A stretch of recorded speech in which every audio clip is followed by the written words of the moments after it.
family. Hope you're doing good. I'm doing okay. I had quite a busy day since we did the getting to know me video, and I just thought, seeing as the article is already out on the blog regarding the labor and delivery, let me just take some time and do a more extended video just explaining how it all went.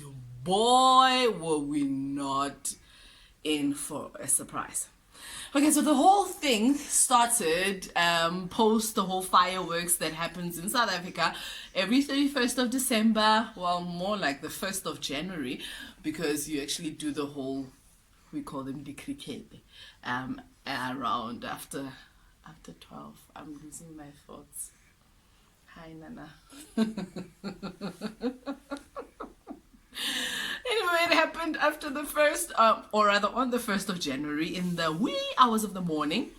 I was in pain, and this little missus, who's very busy now, it's quite late, so I'm assuming that she is tired. Maybe I should put her to bed. Okay, so I tried my best to put her to bed, but she is just not having it. It's been like an hour.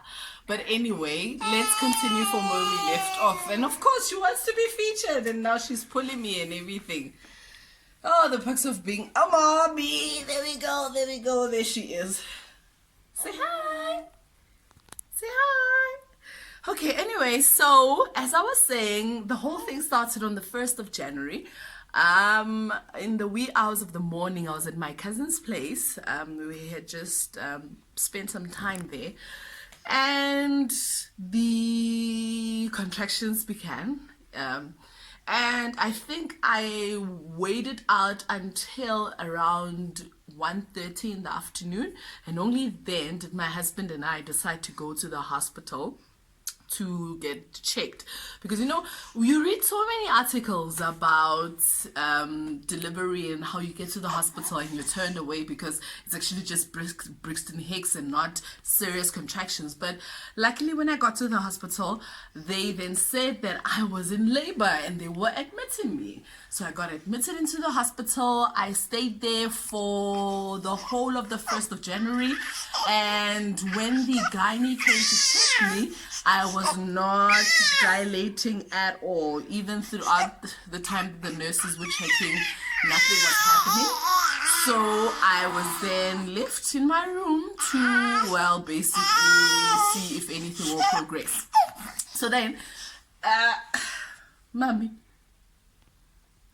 are you passing your opinion as well? Oh, okay. Okay, cool. She also knows what happened. She was also there.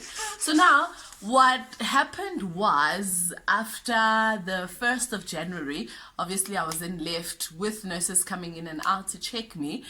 On the morning of the 2nd of January, when the gynae came in to check me, he found that I was not dilated at all. Or was I at 1 centimeter? I think I was at 1 centimeter. Anyway, then after a few attempts at inducing, I only ended up at 2 centimeters. I was hanging out with my cousin and his wife. And his wife was actually the one who was carrying me throughout the whole process with me. I remember at some point they bought juice and water and food, and I was just not interested. I was in so much pain. And of course then they were asked to leave the room when the doctor came in to see me, and after he checked, he then said that there was no progress on our end and he would be doing a C-section at 2 p.m. if there was no progress. And the nurse who was with me, sister, the nurse, the midwife, okay, whatever they're called, that one, who was with me, tried by all means through various ways of, what's the term? I'm busy forgetting it. Not dilating, inducing, there we go. Tried by all means to induce, and nothing happened. And after all her attempts, by the way, when all of this was happening, my husband was not there. Yep, he was not there. I was just with my cousin and his wife. Thank God for them. Imagine. Anyway, let me not throw any shade. So then after all of that, what happened was, because there was no progress, the midwife, sister, nurse, whatever they're called, then advised and said I should just go with the doctor's advice, because that is what, okay. The nurse then said I should take the doctor's advice, because after all the attempts, we just could not progress ahead. Which was quite scary, because I mean, the last thing on my mind was that I would have a C-section. But I think at the back of my mind, the most important thing was having a healthy, happy, bouncy baby. And so I then just succumbed and said, basically, I think I said, Lord, let your will be done.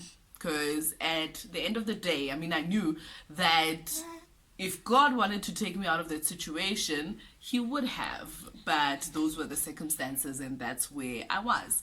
And just when I was supposed to go into theater, guess what happened?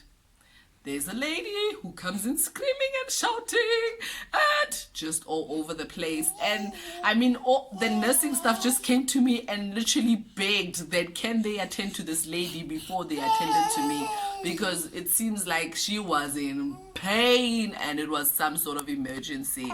And of course, I just said it was okay, and they did. Obviously, having completed with her, I was then wheeled into theater. And the esthetician, I think that's what anesthetic. Oh. Okay, yes. Anesthetic. Okay. Doctor, his name, that one.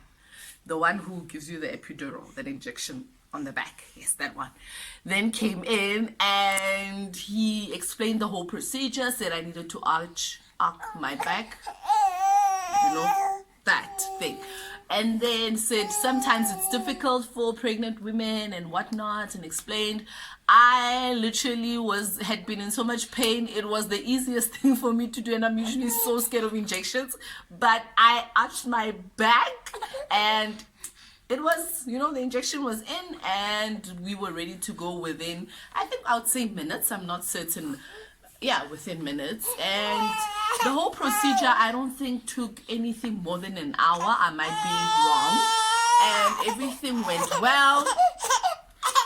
Obviously everything went well. Everything went well. I love her to bits. And yeah, that is my labor and delivery story. If you want to share your labor and delivery story with me, please do comment. I would love to hear how it happened on your end. And of course, do not forget to subscribe. Let me attend to this lady. Thank you so much for watching.